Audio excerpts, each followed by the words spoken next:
It's funny, you know.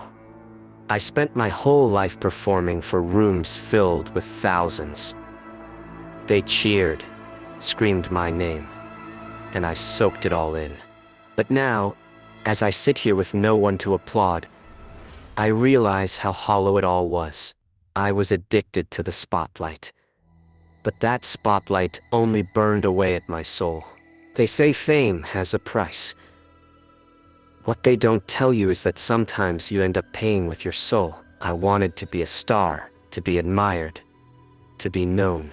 But in the pursuit of my dreams, I stumbled into a world I never could have imagined. A world filled with shadows, secrets, and things I'd rather forget.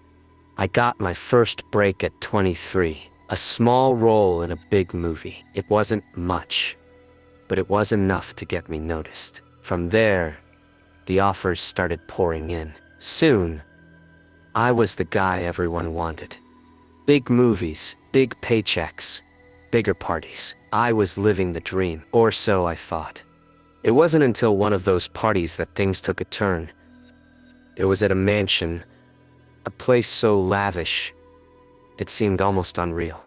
I was introduced to a man who claimed he could make all my dreams come true.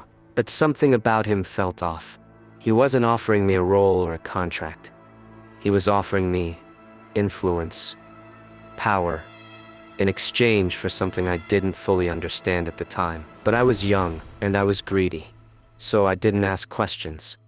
They asked me to sit at the head of the table. There were symbols carved into the wood that I didn't recognize, and in the center was a chalice filled with some kind of dark liquid.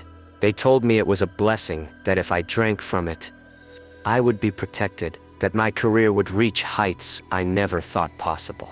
Part of me wanted to walk away, but I was young, ambitious, and I was scared. So, I drank. The ceremony was held in the basement of an old building in downtown LA. There were about 10 of us, actors, musicians, even a couple of executives.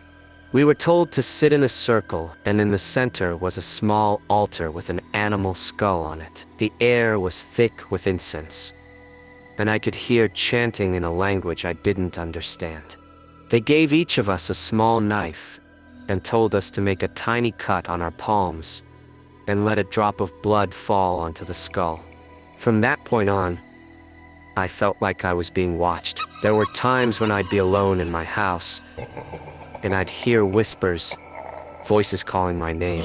I'd see shadows moving in the corners of my eyes, but whenever I'd look directly, there'd be nothing.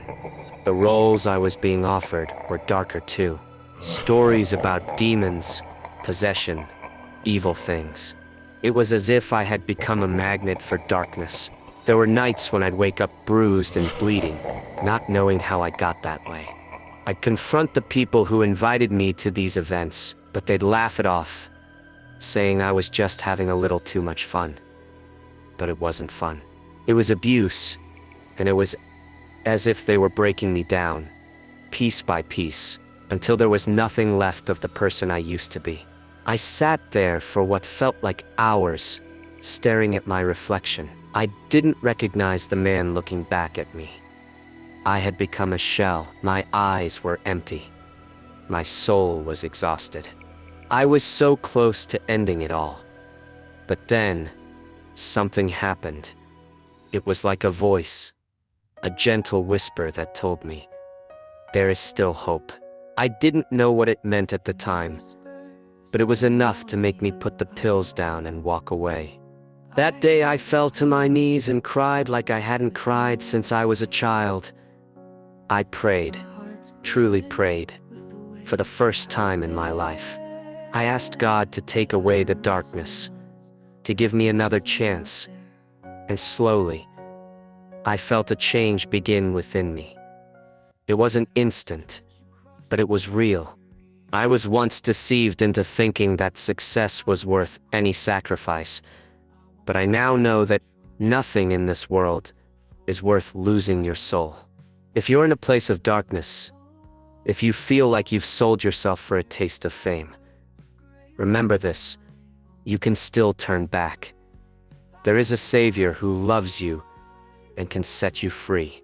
His name is Jesus, and He is the only true light in this dark world.